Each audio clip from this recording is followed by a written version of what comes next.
Hello, welcome to this week's episode of Gods and Monsters by E. E. King, read by me, E. E. King. Each week, MetaStellar releases a new episode of Gods and Monsters, both in print and on audio. Thank you for joining. And now, this week's episode 37, Love and Death. Last week, Mike was turned into a vampire. He killed his wife and children and moved to San Francisco, where he was made proprietor of a pawn shop by Thanatos, god of death, and Plautus, god of wealth. A young woman was killed and San Francisco went into lockdown. And now, chapter 112, Pamela, San Francisco, 1906 to 1919, Love and Death. Disasters brought out the best in Teresa. Rio watches her work ceaselessly to try to help raise tents, care for the wounded, and feed the hungry. She becomes affectionately known as Madame Bountiful. When, after a few months of ferocious energy, she saves enough money to open a new house, none oppose her. Why, Rio wonders, does disaster ennoble some? And why doesn't the sentiment last? Teresa's house is 3 stories of Mira gilt, girls, and liquor. Mira's veined with gold, multiply and reflect the 15 waiting buxom blondes. Here, beneath a needlepoint that reads, "If every man was as true to his country as he is to his wife, God help the USA." Teresa greets her gentlemen callers. On the 2nd floor ballroom, crystal chandeliers swing over a polished wooden floor, smooth as a frozen pond. Around the ceiling, cupids frolic in the soft, warm glow of candlelight. Portraits of Napoleon, whom Teresa finds devastatingly sexy, hang on every non-mirrored surface. Busts of the tiny emperor glower in the corners and glare out of alcoves. From the ballroom, a hallway, secret as a rabbit warren, leads to 12 small bedrooms. Footfalls are silenced by plush burgundy carpet. The 3rd floor is a simple private apartment where Pamela is once again ensconced with Sarah and Margaret. Pamela lusts after Margaret's uniform, black with a frilly right apron and hat. The uniform, so unambiguous, seems a symbol of constancy. When Margarita is not working, and as Pamela has been very, very good, Sarah lets her model the lacy hat. When Pamela puts on the cap, she becomes an enchanted princess. The dirty pigeons that clutter the ledges of the city are snow-white doves that come at her call and do her bidding. She leans out her window, arms spread wide, embracing her kingdom until Sarah calls and catches her and pulls her inside. "Don't you go doing that now, Miss Pamela. You know Madame Walls hates for you to be seen." It's true. Pamela is a secret in the attic, the child no one wants, no one except for Sarah. Teresa had a body for love, a head for business, and a taste for publicity. Saturdays, she'd parade her girls down Market Street dressed in the latest fashions. Other madams followed suit. Processions of fashion whores, compelling carnal currents in a torrent of lust, gushed through the streets. Teresa's clients rarely spend the night, but if a gentleman stayed, he was greeted with freshly pressed clothes and a full breakfast. Little touches count. Now, established and revered, Teresa begins to drink in earnest. In fact, she begins challenging patrons to drinking contests. She has a match with John L. Sullivan, last of the bare knuckle boxers. He is known for marathon matches that could last for hours, sometimes running as many as 75 rounds. But after 21 glasses of champagne, he sinks onto the floor gracefully as a 212-pound feather. Teresa blinks glassily and pours herself another flute. While clients decide between blondes, they feed automatic coins into the music box, a newly fangled miracle that is Teresa's pride and joy. One night, a short, stout man visits the house. He has a patriarchal nose, deep-set gray eyes, and thin brown hair. He is Frank Villel, a gambler and a Republican politico. Frank's father was a minister. His mother was a saint. He loves drinking and gambling in illicit places. It makes him feel free. It makes the world seem unrestrained. Frank invites Teresa to dinner. She downs 20 bottles of champagne and never leaves the table. Filled with awe, Frank is drowned by desire. Teresa's also adrift in a bubbly sea of love. Frank is a dead ringer for Napoleon. Teresa doesn't charge, not even the first time. They are caught up in a mad tangle of passion. Frank proposes. They marry. But though Teresa tells Frank of her fiery first marriage, her lost Joseph, she never mentions Pamela. And Frank, ever the politician, keeps Teresa as secret as Teresa keeps Pam. Teresa wants to go out on the town. She wants to attend Frank's political shindigs. I will be the shining, voluptuous ornament on your arm, she whispers. My love, that cannot be, Frank says. You won't decorate my career, you'll destroy it. The party would never support. His voice trails off. Would never support what? She shrieks. A man who won't acknowledge his wife? When a Republican mayor comes to power, bent on stamping out gambling and prostitution, Frank buys Teresa a home in Marin, but she refuses to leave the city. I'd rather be an electric light pole on Powell Street than a queen in the sticks, she screams, tossing a half-full bottle of bourbon at the gold-streaked mirror. It shatters, cracking the glass. Yellow drops drip down the fissures like urine. Frank longs for sweetness, not spectacle. At a political ball, he meets Mary Lynn McGuire. She's a big, placid blonde, as mild as milk. She never drinks. She hardly talks. She's an antidote to drama, a balm to madness. Frank files for divorce. Teresa, drinking almost constantly now, spends every night tracking Frank and Mary through the city.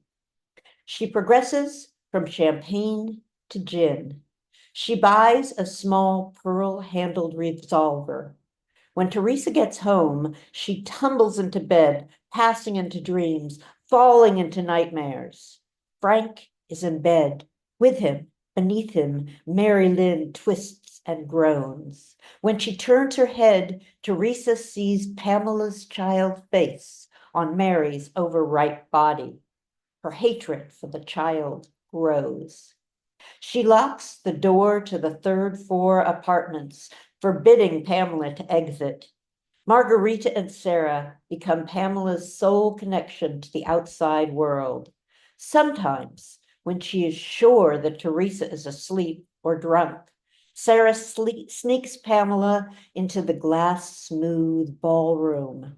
There she, and occasionally Margarita, waltz the child silently around and around. On new moon nights, they snuff the candles, and Sarah lets Pamela lean way out the window and, hidden by darkness, watch the elegant gentleman arrive. One night, as Frank and Mary wander home, Frank grabs Mary's arm and draws her into a doorway. His lips meet hers, opening like a butterfly's wings in the sun. Teresa, watching from the shadows, feels the caress, sharp and deadly as a knife. She remembers Frank's arms pulling her into similar doorways, opening her lips and her heart with a parallel touch. Pulling out her gun, she shoots Frank 3 times in quick succession. Blinded by love, liquor, and fury, she misses his vital organs. She saves a millimeter off his bicep and elbow, tears Cole's in coat, vest, and shirt. But she gets his dignity right through the heart. Teresa is booked on attempted murder and held without bail for 3 months. She keeps herself well lubricated. Guards are promised future favors for immediate alcohol. Her cell is furnished with pillows, comforters of velvet and silk, a gilt mirror, and pots of cosmetic. Each day, Teresa carefully applies rouge to her lips and cheeks. She lines her eyes with kohl and dabs a beauty mark just above the curve of her left lip. Such a beautiful girl. How could her man have left her? My Frank, my Napoleon. Her kohl tears stain her dress and face. Maggie, a big-boned, younger version of Teresa, takes control of the house. She unlocks the door to the 3rd-floor apartments. For the first time in 2 years, Pamela roams freely through the vast ballroom and lavish dining room. It is wonderful. But, as always, freedom is illusory. Teresa arrives home, eyes gazed. She has difficulty ascending the stairway. In 3 months, she's become an old woman. She is 28 years old. In the ballroom, a lithe figure is spinning around and around, pale arms glittering under the chandeliers, twinkling like a music box ballerina. It is Pamela, but Teresa sees Mary Lind dancing in her ballroom. Teresa charges like a wounded bear. Pamela races up the stairs. Teresa, staggering after her, trips on the hem of her dress, toppling into a bust of Napoleon. Madame and Emperor fall to the ground, and Napoleon shatters into thousands of shards. Plaster coats Teresa's hair. It dusts her face. It mingles with her coal-black tears, turning them shards of gray. Teresa is put to bed. The scandal destroys Frank's dreams of a political future. He decides to marry Mary Lynn and move east. The day before the wedding dawns, bright and clear, breezes stretch airy fingers through bright new green leaves. Wisteria dangles from the eaves of Mary Lynn's house, smelling of tranquility and hope. Arm in arm, Frank and Mary strolled to the edge of Hyde Park and the beach toward a prenuptial breakfast. Teresa follows, a shadow of grief, an avenging angel. Frank and Mary Lynn enter the Buena Vista restaurant. As if to aid Teresa's vengeance, they take a table at the window overlooking the bay. Teresa takes careful aim, but as she pulls the trigger, she sees Joseph and Pamela sitting at the table, their baby heads on grown-up bodies. Her sharp shot goes wide. The only things she destroys are the window, 2 glasses of water, and her final fragment of self-respect. Two large blue police arrive and lead her away. She doesn't even try to resist. She doesn't bother to make herself comfortable with satins and silks. She sits on the bare, hard bed, staring into the middle distance. Her only companions are bottles of gin smuggled in by the guards, ever hopeful of future favors. Mary Lynn and Frank are married on a day so foggy they cannot even see their hands join. So misty, the future seems non-existent. They board a night train to New York and vanish into the future. When Teresa is let out, she returns home, grabs a hammer, and smashes all the busts of Napoleon. On the street in front of her house, she piles canvases of the tiny emperor, douses them with gin, and lights a bonfire. The fumes are venomous. Residue from the oil bleeds into the grout between the cobblestones, permanently staining it the darkest red of dried blood. For months, the lane smells of burned hope and singed expectation. The police are called. Maggie takes control once more, placating them with promises of liquor and love. Teresa crawls into the bed where she remains for 2 days, slugging gin and sucking hard sugared candies and weeping. The spaces where portraits of Napoleon had hung are lighter than the rest of the walls and seem like squares into infinity. In every corner, remnants of the tiny emperor's crumbled statues dust the heavy fringes of the rugs and tapestries like dandruff. On the morning of April 28th, 1932, Teresa is awakened by a throbbing in her lower jaw. Dr. Stevens arrives, his neat mustache covering his upper lip like a fuzzy tea cozy. His emotions are buttoned tight beneath his herringbone vest. He is the repository of many secrets, but no confidences.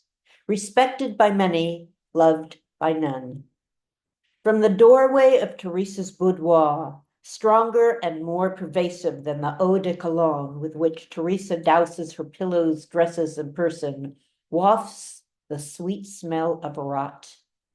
Beneath her left molars, armies of bacteria are rallying.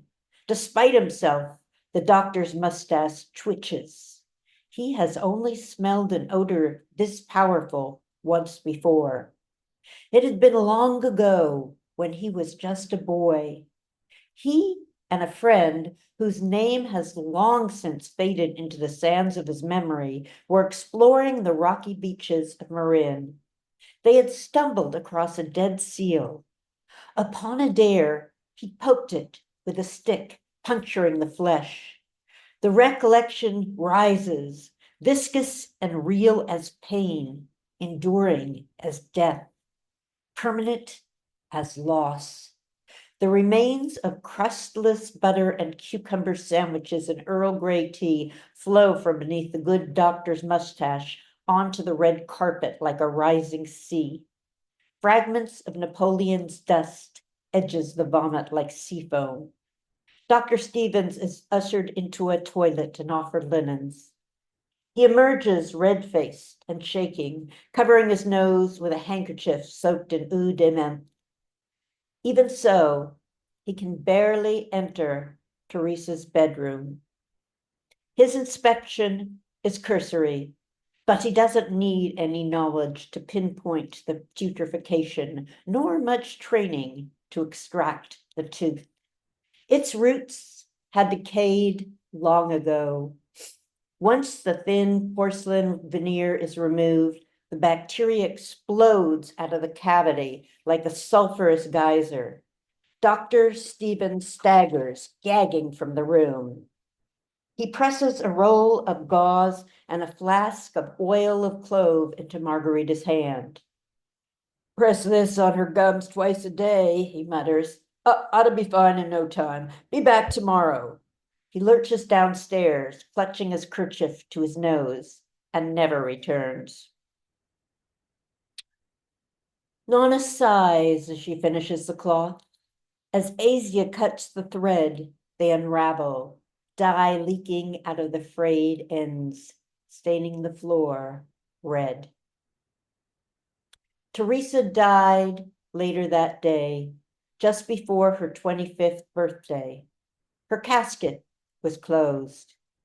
2 days after Teresa's death, Margarita packs her bags. She departs with no goodbye, leaving in the dark of night with one of the house's frequent customers. Pamela and Sarah are alone. After the funeral and auction, the house is still. Many of the girls have gone. Those who remain stay in their rooms. When they emerge for meals, they wear black and speak in hushed voices. When they go out, they hide their pretty painted faces behind dark lace veils. The house is empty of callers, sound, and laughter. Teresa's gilt furnishings and personal belongings are sold at auction. Thousands of people flock into the house to marvel over the extravagance, but the bidding is low. The scent of loss and sorrow is embedded in the folds of the thick, red, dark velvet curtains. No matter how hard Sarah scrubs, rubbing with a metal brush until her hands are raw, Dr. Stevens' bile soils the carpet like a bitter omen. Some stains just can't be removed. Teresa's jewelry box contains only a few paste gemstones. A small box of pawn tickets lay where her famous jewels had been. Her pride and joy, the gold Napoleon bed, which Darul had bought for her for $1,000, is sold to Sacramento County Sheriff Ellis Jones for $100.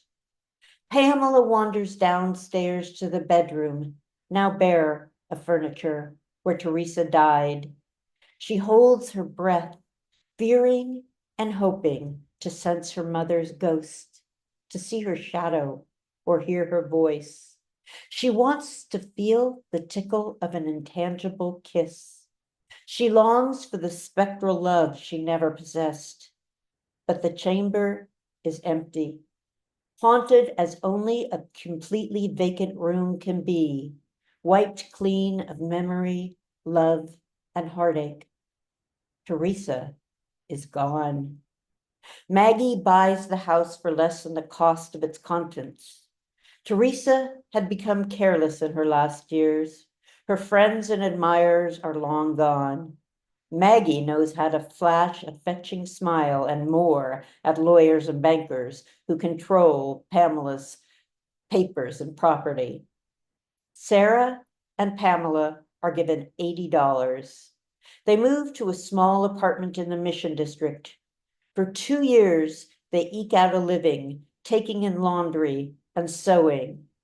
Sarah washes and stitches. Pamela delivers the clothes.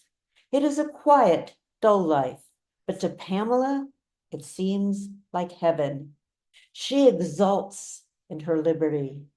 Days she works with Sarah. Nights she sneaks out and roams dark alleys. Spreading arms like wings, she dances down cobblestone streets. She counts stars when it's clear and revels in the cool mist when fog shrouds the city. Thank you for joining us.